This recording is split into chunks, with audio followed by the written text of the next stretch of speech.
What's up, guys? Happy Monday. So I got a fun one today. If you give me a little bit of leash, I think you're going to enjoy this. I'm going to relate Dungeons and Dragons to real life and how real life really is just a fucking video game. That's all it is. And so we're going to learn how to play the game of life by learning some Dungeons and Dragons. Sounds like fun. So to start off with, if you've never played the game of Dungeons and Dragons, you start off as a level 1 character. Okay? You get to pick a class, and then you roll some dice, and you get these crazy things called attributes or ability modifiers, right? You get a certain amount of points in this, and it gives you plus skills to your other skills, talents, feats, rolls for damage, whatever it may be. And I'm going to get into explaining why this is all important. Okay, but first, let's go over the 6 main attributes in life. And I'm coming at this from a backed up figurative point of view, not literal, okay? Because otherwise, this would just be relating to casting spells and beating orcs and dragons and shit. And that's not what we're talking about. We're talking about real life, where we can't go out and just fight dragons, but we have to, go to our job. And man, I really wish life was just Dungeons and Dragons. But hey, we're all here to suffer together. So, getting started with strength. If we're not taking strength literally to mean how much you can lift or how well you can fight, what does strength mean? To me, strength is synonymous with passion.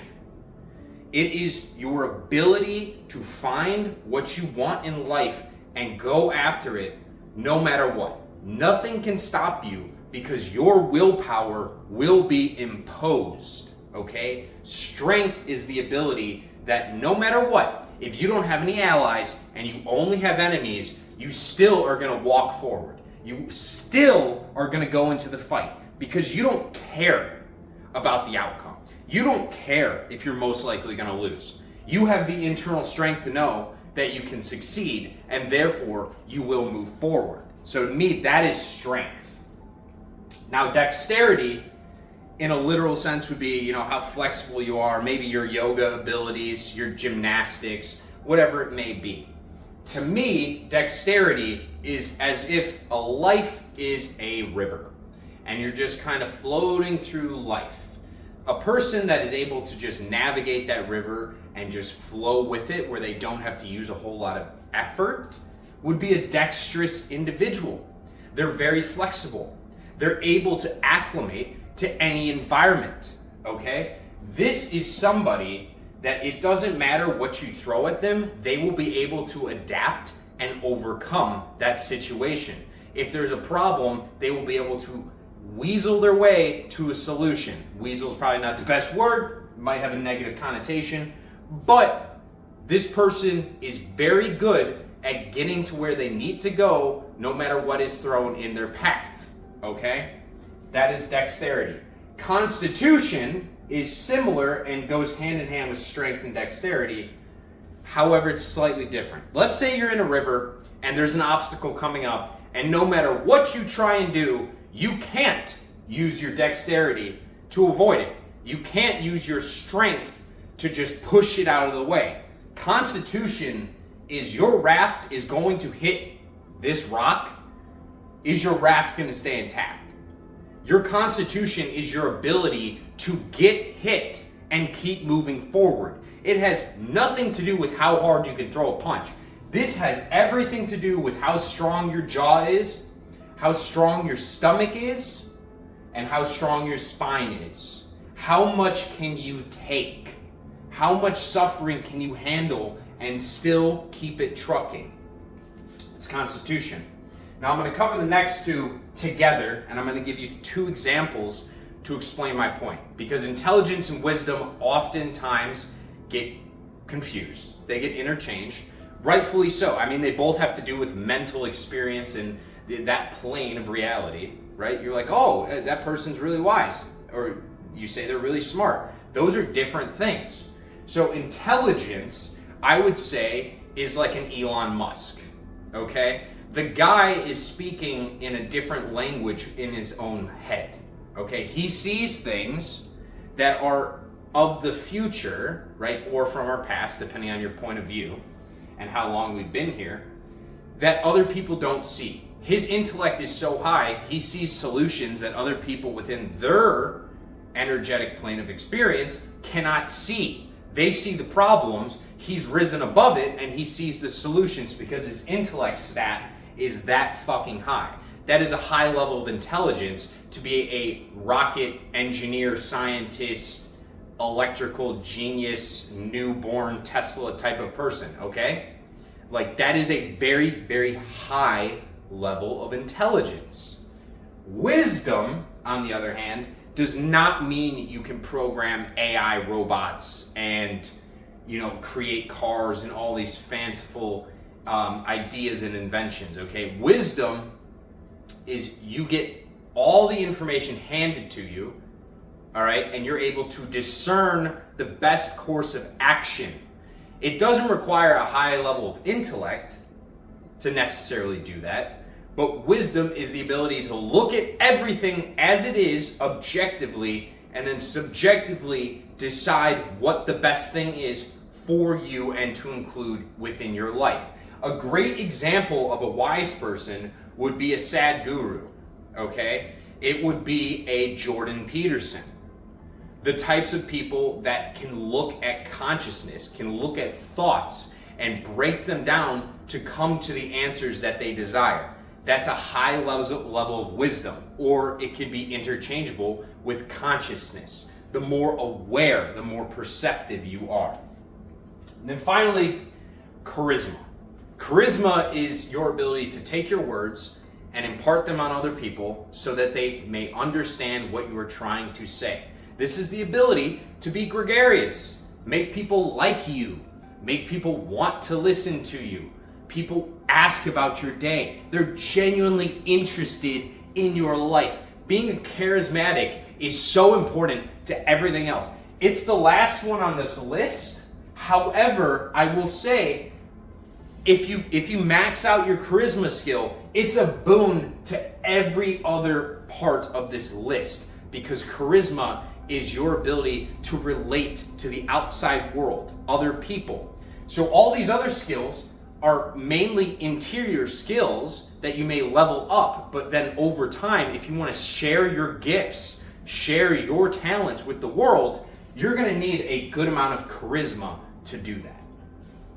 All right, so moving on, we're going to get into leveling up and class selection. I want to do this backwards because in D&D, you kind of go in and you sorry, I'm gonna grab some coffee here. You understand from the start what all the different character classes are, okay? So when I used to play Dungeons and Dragons, I loved martial classes. And a martial class is somebody that usually would get a D10 or a D12 to roll for your hit points, which, if you're wondering, that just means you get more health, okay? You can take more hits. I liked playing tank classes that could heal and take a lot of damage. Sometimes they dish it out too, but that's kind of what I would play, right? So I select a class. So my favorite was a paladin.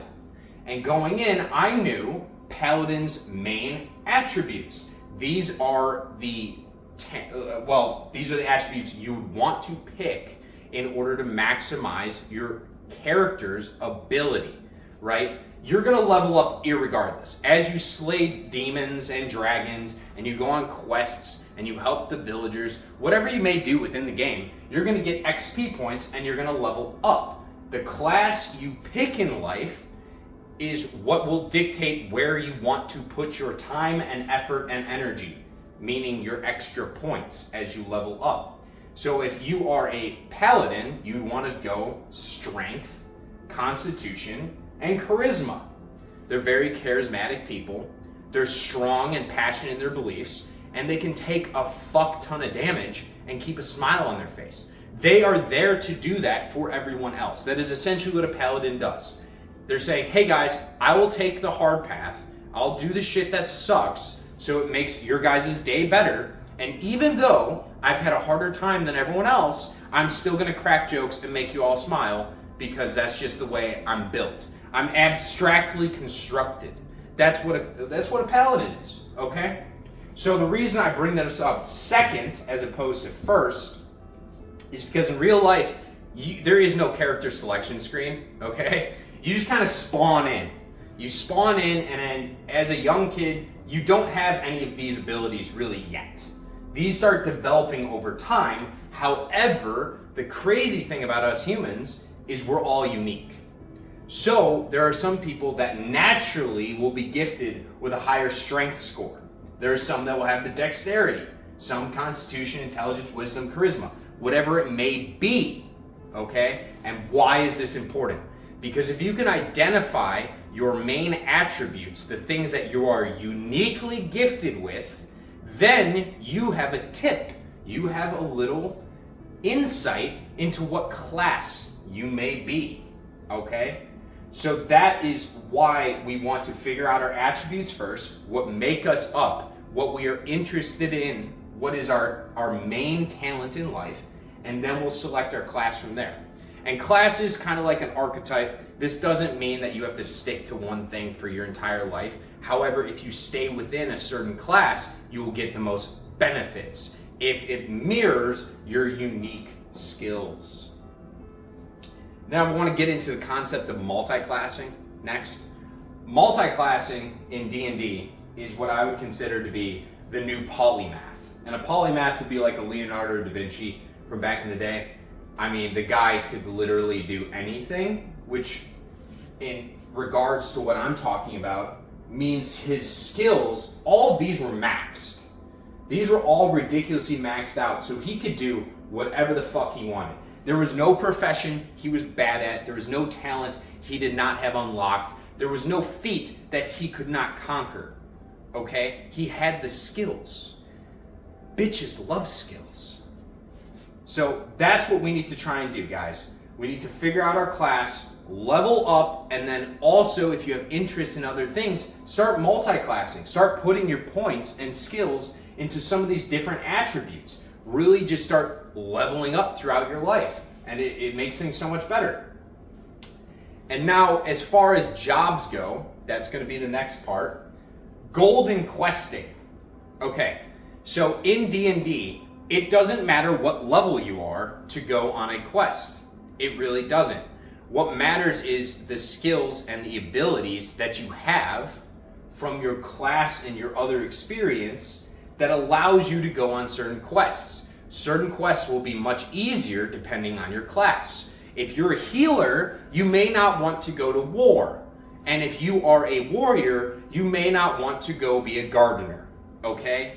So we're gonna have to figure out what our skills are so then we can go to the job or the quest that will give us the most gold. And that quest is completely dictated by your unique abilities, right? The ultimate quest for you is tailored towards your unique abilities. And everyone has an ultimate quest. We just have to figure out what it is. But the beautiful thing about questing is, as you go along with it, and if you're really good at it, you make quite a bit of gold doing it. And I think that's the little trick that we all need to start living in our life, is realizing that we've been questing for other people for way too long and trying to put ourselves into classes that aren't our own, when we should really try and embody who we are deep down so we can level up our class and so we can go on our quests, right? Because at the end of our quests, you don't necessarily need to share the gold with somebody else that wasn't even there, okay? You can use this gold for your own purposes. Maybe you want to buy a shop. Maybe you want to start a family. Maybe you want to cure cancer. Whatever it may be, right? We want to go on our own quests and make our own gold so that we may use the gold to help humanity in whatever way we see fit. Now next, I'm going to talk about alignment. Okay, and when I was talking about the Christ consciousness and staying in alignment, this is sort of a similar conversation here. So in D&D, there are 3 different types. You have good, neutral, and evil. Okay, those are pretty explanatory. Now, within those 3, there's 3 more options. So there's 9 total alignments you could have. Figuring out which one you are would be beneficial.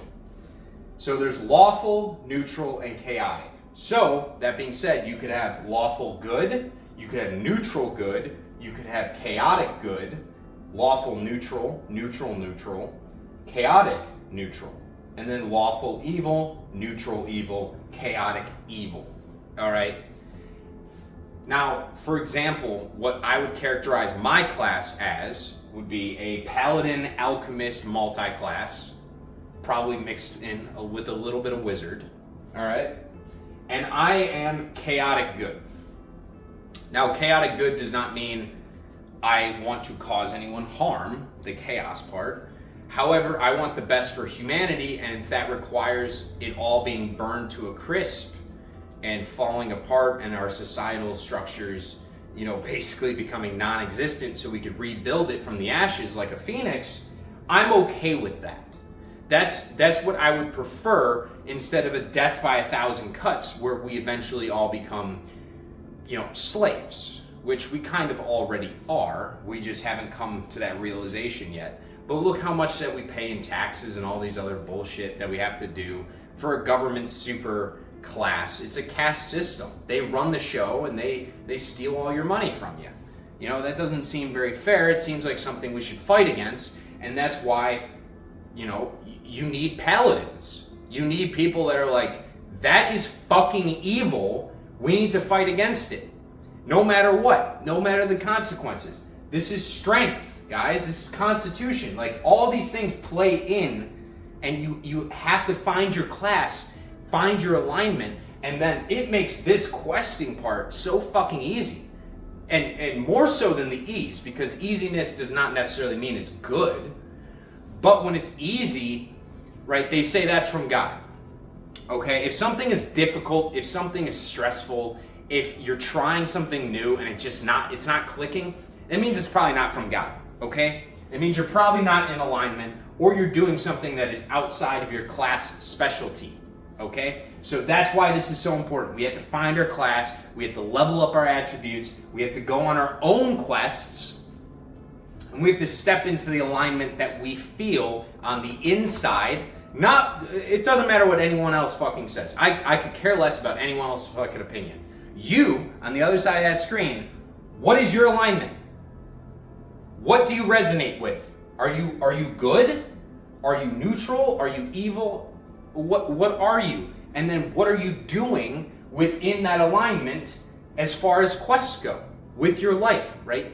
Your life is not meaningless. You're not meant to just sit around and collect dust and do somebody else's labors. That is not the point of life. The point of life is to figure out who the fuck you are so you can go slay some dragons. And daddy needs some help. All right? So next, we found our class. We found our quest. We found our alignment. And now we're realizing we need to start power leveling. We need to level up our characters so we can start going on harder and harder parts of the quest, right? We know what the quest is, but we're not at the level cap yet that we need to be at. So how are we going to power level? Well, let's talk about 3 different parts of power leveling, and this will be within our 3D reality, okay? So this is the physical world. So physically, you guys, we got to clean up our nutrition. We have to start drinking more water. We have to go to the gym. We have to go outside and get sun in our eyes and on our skin for at least 30 minutes a fucking day. This is not a large ask. Just go outside and go for a walk. That's doubling up as gym time. If you just walk 30 minutes a day, I swear to God, in a couple months, you'll drop so much excess weight that you don't need. Promise you of that, all right? And the reason I say it's important to our spiritual mental development, right? Because this is overhaul for your entire life. But why is the physical body so important? Well, the truth of the matter is your physical body is your instrument. This is what you use to go questing. So you should take care of it, because the better suited you are physically, the more you can take on your back. All right? You need to level up. You need to be stronger, and you need to be able to put yourself through rigorous, hard workouts, because that will build mental discipline, constitution, toughness, whatever it may be, so that when shit does hit the fan, mentally and spiritually, you know that you've been here before physically. And physical pain is much more painful than mental pain, because you can tell mental pain to go away. Physical pain, you can't necessarily do that, okay? So if you get good at suffering with that, your ability to take on more in life on the mental and spiritual plane will only increase. So let's talk about mental. All right, guys, this is, maybe this is just a plug for what I like to do with my life, but you got to read books. You have to listen to podcasts. You have to gain knowledge.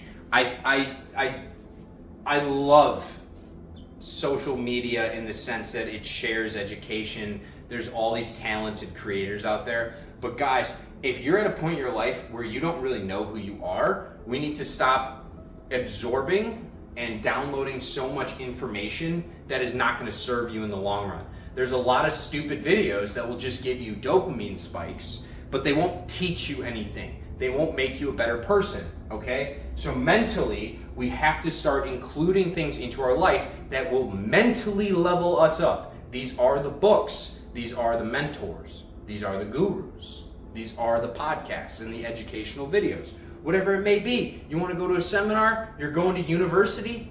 All those things are good. It's going to mentally level you up, okay? And this leads to intelligence and wisdom. And if you're around other people or you're listening to podcasts, things like that, there's a good bit of charisma in there. And then if you've been really like behind the 8 ball, let's say, which no one's behind, you're exactly where you need to be. But it will build up a little bit of constitution, because learning new things is hard. You will have to suffer a bit because you have to kill the old version of you.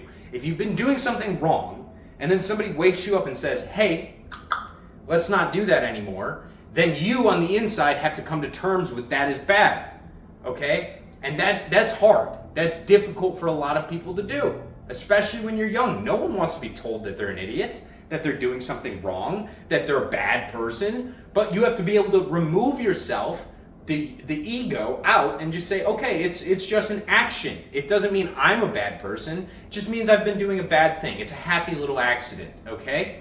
And what do we do with happy little accidents? Well, we just draw some trees around them, right? And make it into a beautiful picture of what the rest of our life can be. All right? And then spiritually, I genuinely believe this is probably the most important part. You guys, we need to level up our spirituality, and to me, spirituality is consciousness. This is your awareness, this is your perception of the world that we live in, and how you interrelate to it. Okay? So what are some spiritual practices we can partake in? I would say the ability to take time away from technology and this world that we find ourselves in right now. Your ability to reconnect with nature and your breath and who you are, and just relax. Like you guys, we take life way too seriously. It's way too fast paced all the time. Oh, I have to do this and I have to check my emails. Back in the fucking day, there weren't emails, there weren't phones, there weren't people constantly blowing you up, okay? You'd sometimes just wake up and you lived in a logging cabin and you'd go outside and you'd cut fucking wood for 10 hours in a fucking row. Can you even fathom what that would be like? Probably not. But spirituality to me is the consciousness and understanding that back then, that was their purpose, that was their passion, that was something that they gave 100% of their consciousness to. They were completely aware of what they were doing in that moment. They were present. And nowadays, we struggle with being present. We always have to be checking our phone. And when you check your phone, are you present? Are you conscious of the present fucking moment? Or are you looking elsewhere? Because you're saying, oh no, the present moment's not here. I have to look here, and this is going to take me energetically over there, or over there, or over there. Shut the fuck up. Stop it. Put your phone away. Well, after this video's over, put your phone away. But we have to slow it down, guys. Sorry for yelling. We have to slow it the fuck down. We have to reconnect with what matters. So breath work, meditation, walks in nature, that to me is spirituality. Reconnecting with yourself, reconnecting with Mother Earth, and the universe as a whole. And realizing we're all one, we're all in this together, and we're fine, okay? Just slow it down. Just relax. We're gonna get there either way. The river is gonna flow, no matter what. All right, so don't try and speed it up. You rowing is just extra effort we don't need. You're gonna get there. So stop trying to rush it so damn hard. And then finally, 3 words that are interchangeable: skills, talents, and feats. Now this relates back to questing as well as some of these attributes. Now each of these attributes has different skills, talents, and feats that are a subclass of this attribute. So let's say a skill could be bodybuilding. Well, how is your bodybuilding skill going to increase? Well, probably based off your strength level as well as your constitution. You know, how much weight can you push and how long can you do it before you actually just fall apart? You fall to pieces. You can't handle the pain anymore, right? Or skill could be, being a therapist. That could be a skill, all right? And what's going to help with therapy? Well, maybe intelligence to a certain degree, because you're going to have to read some books to learn the knowledge you need. Wisdom for sure, because that's the ability to say, hey, I'm going to look at all these past events, all this other information that I've experienced before, and I'm going to take it and I'm going to apply it to your situation to discern for myself what kind of changes we can make to then move forward, to then change to a better path, right? Wisdom, as well as charisma. You're talking with people all the time. So skills, talents, and feats you get more of as you level up your main attributes. You level up your main attributes by not only power leveling, but stepping into a class. And then within this class, you quest. You go on your divine quest, and your quest uses your main attributes. Whatever you are uniquely gifted at, you are going to be using on your quest. Now, as you quest, you level up more and more, thus getting more skills, talents, and feats. And the more talented you are, the more skilled you are, the more feats you have, the more gold you make from questing. And gold could be money, it could be favor, it could be fame, it could be any of those things. Validation, okay? But people are going to pay you more for the higher skills, talents, and feats that you have. This is how we stand out, guys. This is how you stand out and become unique. You gotta figure out your main fucking attributes, okay? And then from there, pick a class that speaks to you, speaks to your soul. Maybe you want to multi-class a little bit. I like it. It's fun. I'm interested in a whole lot of shit. So I'm going to look at all these different classes, identify the attributes that go with the classes, and then I'm going to power level those attributes and those skills within the class by doing things of the class. Okay? But it all helps to have that written out, the list. You need to know, where am I going in life? What class am I in? What alignment am I? What skills, feats, and talents do I have? All this stuff plays in, and at the end of the day, I just want to say, life is not random, guys. It is just a giant game of Dungeons and Dragons. We all start out at level 1, and we get to go through the game. We get to pick our class. We get to pick what quests we go on. We get to pick who our party mates are, the fellow travelers that go along with us. And those travelers also get to pick their own class. They get to pick their own quests. They get to pick their own alignment. So if you want the best life humanly possible, I would recommend finding a party that is like you in alignment. They're similar in alignment. And then within your classes of the party, you cover all your bases. You have people that are good at everything. They have different abilities, different unique skills. You don't want to just hang out with people that are just like yourself. That's no fun. Let's find some weirdos and hang out with the weird kids, okay? So yeah, I have no idea how long this one is, but I absolutely love Dungeons and Dragons. I think if people embodied a little bit of this into their life and maybe got a Dungeons and Dragons character sheet and actually wrote out their life stats on it, instead of just treating it like a game, it would change the world. It would change society, because people would actually start becoming conscious of their unique attributes that they have when they're a kid.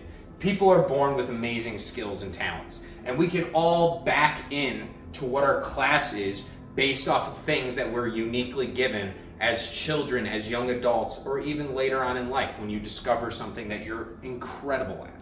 So guys, life is D&D. Enjoy yourself, roll your D20s, and never stop rolling. The only time you lose the game is when you stop playing. Okay? Love you guys. Happy Monday.